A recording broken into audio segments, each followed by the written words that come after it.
Saya hadir sepenuhnya untuk klien saya sekarang. Saya mendengarkan dengan terbuka dan tanpa menghakimi klien saya. Saya dengan sadar akan mengikuti sesi konseling.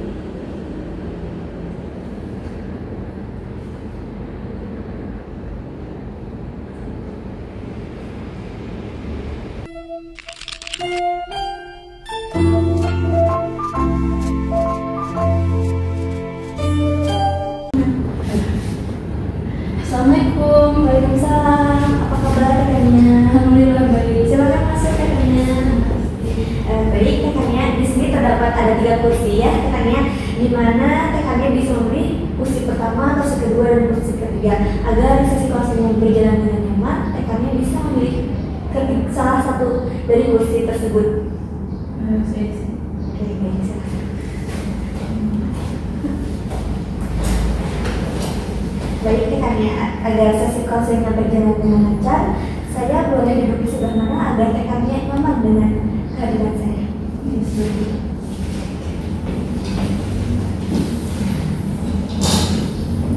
Apakah rekannya sudah merasa nyaman dengan duduknya? Oke.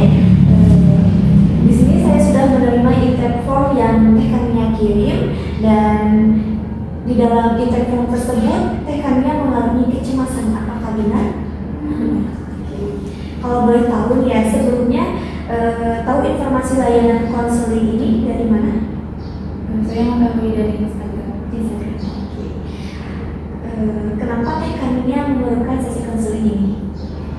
Karena saya ingin mencari solusi untuk menyelesaikan permasalahan yang saya miliki. Sebelumnya apakah rekannya pernah mengikuti sesi konseling?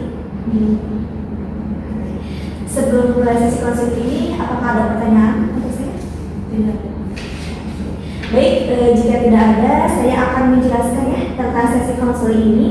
Pertama, di sini saya sebagai konselor, di mana seorang konselor itu setara dengan psikolog, psikiater, dokter. Tetapi kalau psikiater itu menggunakan pendekatan farmakoterapi, sedangkan konselor menggunakan pendekatan bimbingan, konseling, coaching, ataupun psikoterapi ya.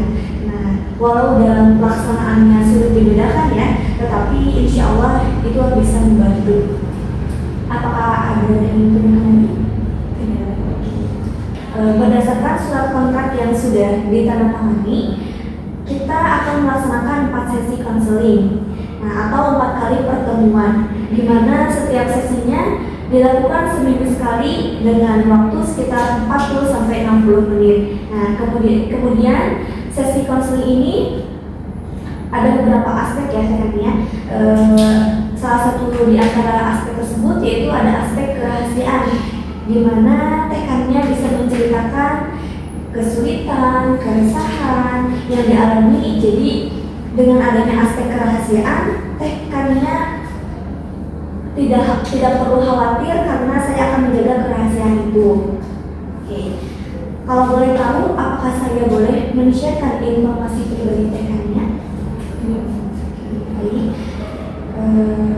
Itulah ya sejelas tentang konseling. Apakah masih ada pertanyaan mungkin yang masih tertunda di hati rekannya sebelum mulai sesi konseling ini? Baik, bisa kita mulai sesi konselingnya.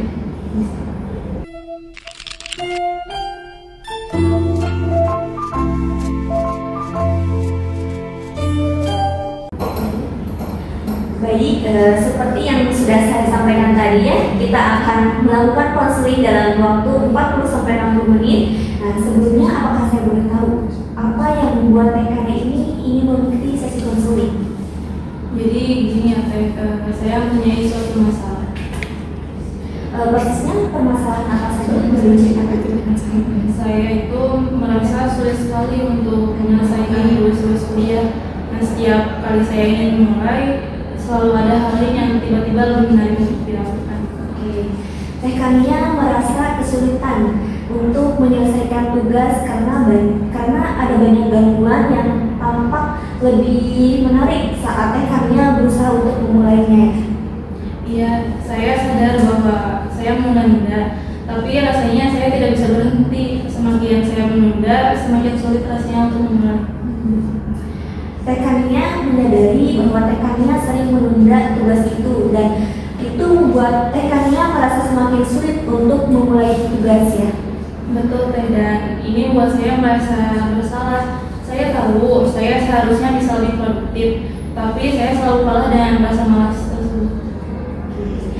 Rekannya merasa bersalah karena tidak seproduktif yang rekannya inginkan ya, dan rasa malas seringkali mengalahkan niat rekannya untuk bekerja. Iya, jadi saya melihat teman-teman saya bisa menyelesaikan tugas tepat waktu. Saya jadi merasa rendah diri karena saya tidak bisa seperti mereka. Rekannya ini membandingkan diri rekannya dengan teman-teman yang lain dan tampaknya lebih mampu menyelesaikan tugas tepat waktu, dan itu membuat rekannya merasa rendah diri. Iya, saya merasa mereka lebih disiplin. Saya ingin bisa seperti itu, tapi setiap kali saya mencoba, rasanya sulit sekali untuk fokus.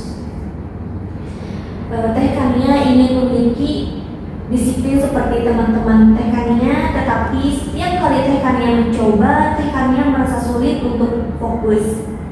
Benar Teh, dan saya sering tergoda oleh hal-hal lain seperti bermain game atau scroll TikTok dan media sosial yang lain. Saya merasa hal-hal itu menghabiskan banyak waktu saya. Rekannya menyadari bahwa kegiatan seperti bermain game, dan scrolling TikTok seringkali menghabiskan waktu rekannya, dan itu mengganggu fokus rekannya. Iya, dan ketika saya sudah membuang banyak waktu, saya merasa semakin tidak termotivasi untuk kembali mengerjakan tugas, seolah-olah semuanya sudah terlambat.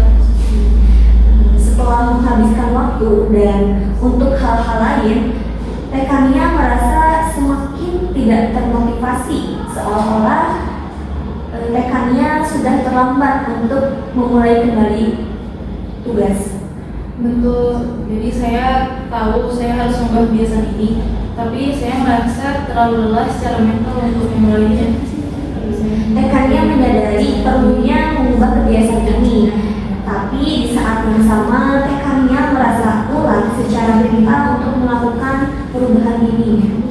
Iya, mungkin saya terlalu keras pada diri sendiri. Setiap kali saya gagal memulai, saya langsung merasa bahwa saya tidak akan pernah bisa berubah. Rekannya mungkin merasa terlalu keras pada diri sendiri, dan ketika rekannya gagal memulai, rekannya langsung berpikir bahwa perubahan tidak mungkin terjadi. Tepat sekali. Jadi saya ingin memulai dari langkah kecil, tapi saya tidak tahu harus mulai dari mana. Rekannya ingin memulai dari langkah kecil untuk mengatasi masalah ini, namun rekannya masih bingung tentang langkah apa yang harus rekannya ambil.